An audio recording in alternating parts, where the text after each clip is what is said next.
今回の動画では、エディットページのソースビューアー、タイムラインビューアーの各ユーザーインターフェースについて解説します。また、タイムラインへクリップを配置する方法についても解説します。それでは始めていきます。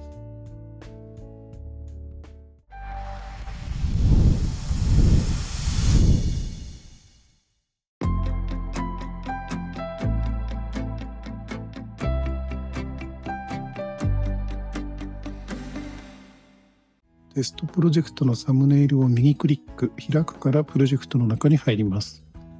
下のページアイコンですが、ダヴィンチバージョン21から新たにフォトページが追加されております。今回は左から4番目のエディットページを選択してください。ソースビューアー、タイムラインビューアーについて説明します。ビューアーが1つしかない方はここをクリックしてください。ソースビューアーはメディアプールのクリップをプレビューするビューアーで、タイムラインビューアーはタイムラインに配置したクリップをプレビューするビューアーになります。最初にビューアーの拡大縮小の方法ですが、ビューアー上でマウスのスクロールを回転させると画面を拡大縮小することができます。マウスポインターを起点に拡大縮小します。これは映像自体を拡大縮小しているのではなく、編集者が確認するために映像を拡大縮小するものとなります。左上のここをクリックしてフィットを選択すると、ビューアーの最適値で戻ります。ショートカットは Z になります。画面移動はマウスのスクロールを押し込みながら上下左右に移動すると画面を移動させることができます。ショートカット Z で元に戻ります。この操作方法はソースビューアーでも同じです。次にソースビューアーの上部にある時間の見方になります。まずソースビューアー左上にあるこの時間は今選択しているクリップの尺、長さとなります。このクリップの場合、5秒0フレームであることを表示しています。左から時間分フレームとなります。右上にあるこの時間ですが、バージョン20の時はクリップのタイムコードを表示していましたが、バージョン21から再生ヘッドのある時間を表示するようになりました。今、この画像の再生ヘッドが2秒の位置にあることを示しています。左上にある3つのアイコンですが、一番左がデフォルトで設定してあるソースクリップとなり、メディアプールで選択したクリップ1つをソースビューアーに映し出します。真ん中のソーステープを選択すると、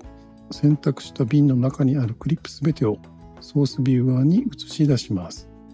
素材がたくさんある場合はとても便利な機能で、クリップ間をまたいで選択することが可能です。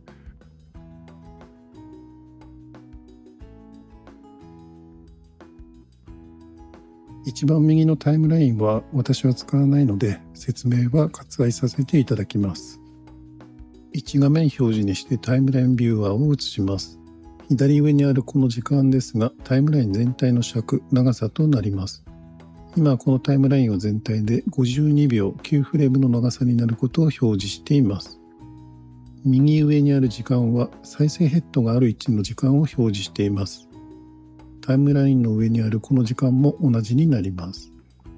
隣のこのアイコンはビューアーガイドになります。テロップなどを正確に配置するため、ビューアー上に補助線を表示してくれる機能です。放送映像でデフォルトを選択、セーフエリアガイドでタイトルとセンターを選択してテロップ文字を配置するのによく使います。隣のアイコンはプロキシ処理となります。読み込んだクリップの解像度が高く、うまく再生ができない場合、軽いプロキシメディアに変換した場合に、ここでプロキシを優先に変更することで、プロキシメディアに変換したクリップがタイムラインで表示できるようになります。プロキシメディアの作成方法は、メディアプールで対象のクリップを選択し、右クリック、プロキシメディアからプロキシメディアを生成で作成ができます。隣のアイコンはタイムライン解像度になります。タイムラインの解像度はいつでも変更が可能です。通常下にある歯車のアイコンからプロジェクト設定に移動し、ここで解像度の変更ができるのですが、プロジェクト設定に行かなくてもこのアイコンから変更ができるものとなります。現在このタイムラインの解像度は、タイムラインを右クリック、タイムラインからタイムライン設定を選択、ププロジェクト設定で設定したタイムライン解像度3840、2160の 4K です。ここでビューアーの上のアイコンから1920、1080へ変更してみます。変更後、タイムラインを右クリック、タイムラインからタイムライン設定を選択。このようにタイムライン解像度の変更ができます。隣のアイコンはカラーグレードとフュージョンエフェクトをバイパスになります。クリックするとカラー調整とフュージョンエフェクトを一時的に無効化することができます。無効化することでビフォーアフターの比較やまたカクつきのある再生をスムーズにすることができます。このクリップはカラーページで重たいエフェクトを適用してあります。再生するとこのように再生がほとんどできません。ここでアイコンをクリックしてカラーグレードとフュージョンエフェクトをバイパスするとこのように再生が可能となります。一番右のこの四角いアイコンはビューアーの1画面、2画面表示の切り替えとなります。スペースキー L キーで再生すると今選択されているビューアーが再生します。ここが赤くなっている方が選択されている目印となります。切り替えはビューアーをクリックで選択すればこのように切り替わるのですが、便利なショートカットキーがあります。デフォルトでは9となります。このように999で選択状態を切り替えることが可能です。ちなみにこの赤線は表示されてないと思います。表示させたい方は左上のダヴィンチリゾルブの環境設定、ユーザーインターフェースに進み、このユーザーインターフェースにフォーカスインジケーターを表示にチェックしてください。チェックするとこのようにビューアーでなくタイムライン、インスペクター、メディアプール、エフェクトと選択されている各 UI に赤線で表示されます。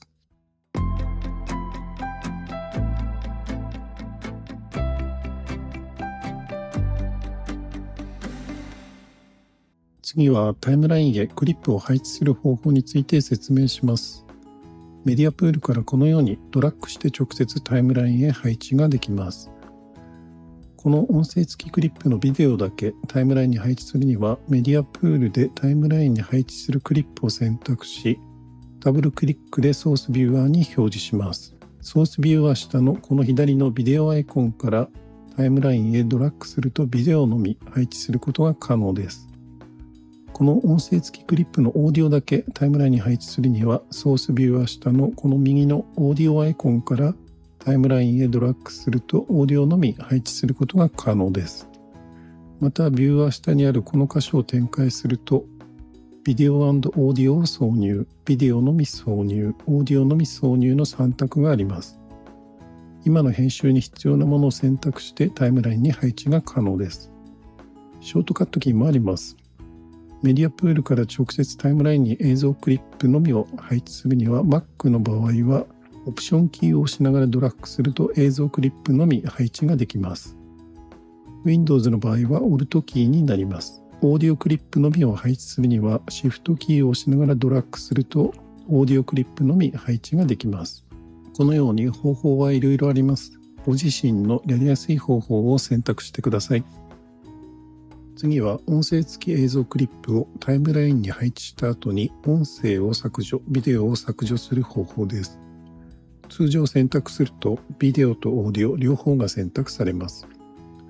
片方だけを選択するにはこのリンク選択アイコン、デフォルトではオンとなっていますのでクリックして解除します。すると片方のクリップのみ選択できるのでバックキーで削除することができます。解除後はオンの状態に戻しておきます。またショートカットキーもあります。Mac の場合はオプションキーを押しながらクリップを選択するとリンク選択を解除しなくても片方のクリップのみ選択ができます。Windows の場合は Alt キーになります。リンク選択アイコンの隣にあるスナップアイコンについて説明します。デフォルトではオンの状態です。このようにクリップを近づけるとクリップ同士がピタッとくっつきます。隙間を空けずタイムラインに配置するのに有効なので、通常はオンのままで編集し、微妙な調整をする場合にのみ解除して編集することをお勧めします。効果音などの位置を調整する場合に有効となります。次はインテン・アウト点を使ったクリップの配置方法になります。インテンとは映像の使いどころの開始位置、アウト点とは映像の使いどころの終了位置になります。つまりあらかじめクリップの使いどころの範囲を選択してからタイムラインに配置することができます。やり方はメディアプールでタイムラインに配置するクリップをダブルクリックでソースビューアーに表示します。スペースキーまたは L キーで再生し、使いどころの開始位置でこのアイコンをクリック、またはショートカットキー I キーでインテンが打てます。またスペースキーまたは L キーで再生し、使いどころの終了位置でこのアイコンをクリック、O キーでアウト点が打てます。このループアイコンをオンにしてスペースキーまたは L キーで再生すると、範囲選択した箇所のみ繰り返しの再生が可能となります。インテン・アウト点の微調整はそれぞれこのようにクリックしてドラッグすることで可能です。これで範囲選択ができたのでドラッグでタイムラインに配置します。このように範囲選択した箇所のみ配置することができます。インテン・アウト点を解除するにはショートカットキーオプション X で解除することができます。このインテン・アウト点は直接メディアプールからも可能です。クリップ選択し、マウスポインターで使いどころの開始位置に移動し、ショートカットキー I キーでインテンを設定。マウスポインターで使いどころの終了位置に移動し、ショートカットキー O キーでアウト点を設定。そのままタイムラインへドラッグでも同じことができます。細かく範囲選択はできませんが、最初大まかにクリップの範囲を選択し、すべてタイムラインに並べてしまい、後でタイムラインで微調整をするような場合は有効と考えられます。このインテン・アウト点の設定はタイムラインでも可能です。スペースキーまたは L キーで再生し、使いどころの開始位置でタイムラインビューは下にあるこのアイコンをクリック、またはショートカットキー I キーでインテンが打てます。スペースキーまたは L キーで再生し、使いどころの終了位置でこのアイコンをクリック、またはショートカットキー O キーでアウト点が打てます。このループアイコンをオンにし、スペースキーまたは L キーで再生すると、範囲選択した箇所の繰り返しの再生が可能となります。編集箇所を何度も確認するのに有効です。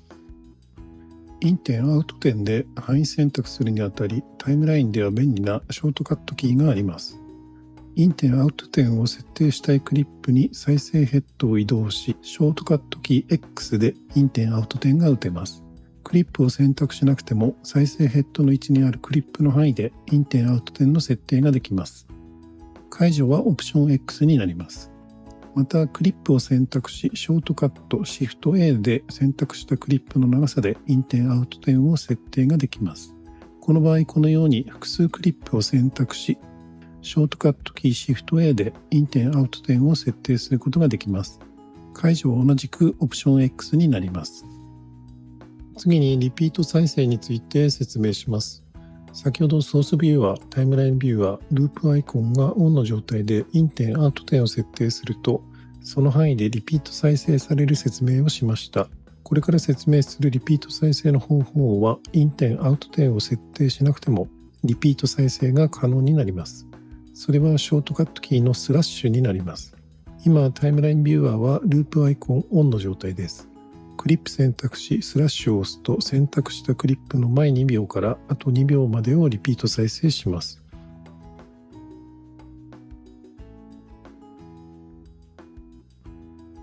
次は両方の編集点を選択した状態でスラッシュをします。この編集点を基準に前2秒からあと2秒までをリピート再生します。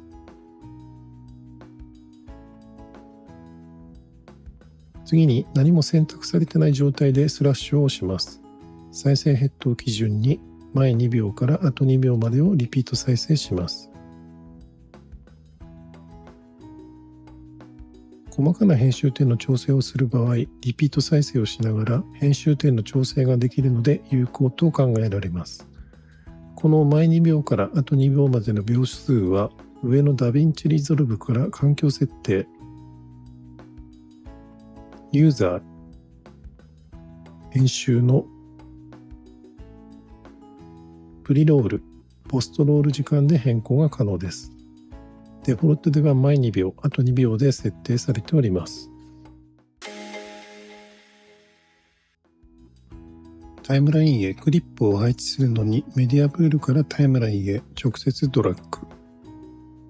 ソースビューアーからタイムラインへ直接ドラッグして配置する説明をしましたが、その他便利な方法がたくさんあるので解説します。まずソースビューアーにタイムラインに配置したいクリップをダブルクリックで表示します。イン点、アウト点で使いどころの範囲を選択します。次にソースビューアーを左クリックで選択し、そのまま右のタイムラインビューアーに移動すると、挿入上書き置き換え、フィットトゥーフィル、最上位トラックに配置、末尾に追加と表示されます。今回は挿入の文字の上で左クリックを離します。タイムラインの再生ヘッドの位置にソースビューアーのクリップを挿入することができました。それぞれの意味ですが、まず挿入は配置先トラックが有効なトラックの再生ヘッドの位置からソースビューアーのクリップが挿入されます。つまり挿入する位置以降にあるクリップは後ろにずれます。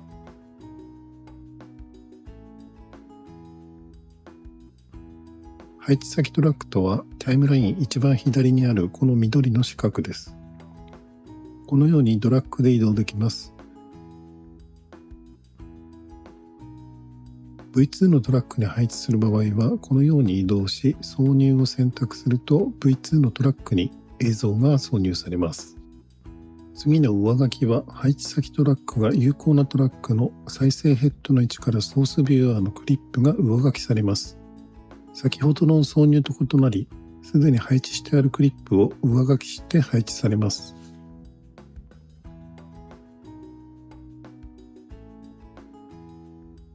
次の置き換えは配置先トラックが有効なトラックの再生ヘッドの位置にあるクリップの長さでソースビューアーのクリップを置き換えます。言葉での説明がなかなか難しいので実際にやってみます。タイムラインの置き換えたいクリップお気に入りのショットに再生ヘッドを配置します。ソースビューアーもお気に入りのショットに再生ヘッドを配置します。ソースビューアーから左クリックした状態で右のタイムラインビューアーへ移動し、置き換えの文字の上で離すと、もともとタイムラインにあったクリップの長さで同じお気に入りのタイミングを維持してクリップを置き換えることができます。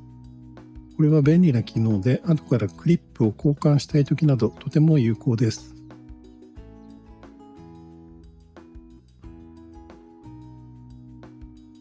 次のフィットトゥフィルは飛ばしまして、最上位トラックに配置になります。これは再生ヘッドの位置の最上位トラックにソースビューアーのクリップが配置されます。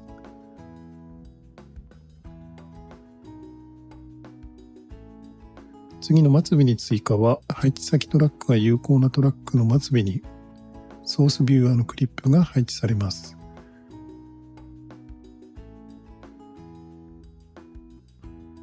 フィットトゥフィルとリップル上書きは私は使いませんので説明は割愛させていただきます。よく使うのは挿入上書き置き換えでビューアー下にアイコンが用意されています。F9 で挿入、F10 で上書き、F11 で置き換えが対応しています。タイムラインビューアーにドラッグせず、このアイコンをクリック、またショートカットキーからもソースビューアーのクリップをタイムラインに配置することが可能です。次は3点編集について説明します。3点編集とは素材側とタイムライン側の合計3つのポイント、イン点、アウト点を指定することで、挿入するクリップの範囲と配置場所を正確に決定する編集手法となります。また言葉で説明するのは難しいので実践します。まず上の再生からプレビューマークを表示にチェックします。次にタイムラインでクリップを配置したい箇所に I キーでイン点、O キーでアウト点を設定します。メディアプールのクリップをダブルクリックでソースビューアーに表示し、使いどころの開始点に I キーでイン点を設定します。するとここに自動で使いどころの終了点、アウト点が表示されます。これは先ほど上の再生からプレビューマークを表示にチェックしたことで表示されます。タイムラインでイン点、アウト点を設定したことで、おのずと終了点はここになるとダヴィンチが教えてくれます。このまま上書きアイコンをクリックで望んだタイムラインの位置と範囲で望んだクリップの開始点からクリップを配置することができました。これは反対も可能です。ソースビューアーのクリップにイン点、アウト点を設定し、範囲を選択します。タイムラインに配置したい開始点へイン点を設定します。するとここに自動で使いどころの終了点、アウト点が表示されます。上書きアイコンをクリックし、望んだクリップの範囲で望んだタイムラインの開始点からクリップを配置することができました。これでソースビューアー、タイムラインビューアーの各ユーザーインターフェースの説明とタイムラインへクリップを配置する方法についての解説は終了です。今後の動画ではタイムラインへ配置したクリップをカットする方法、移動する方法について紹介する予定です。長時間のご視聴ありがとうございました。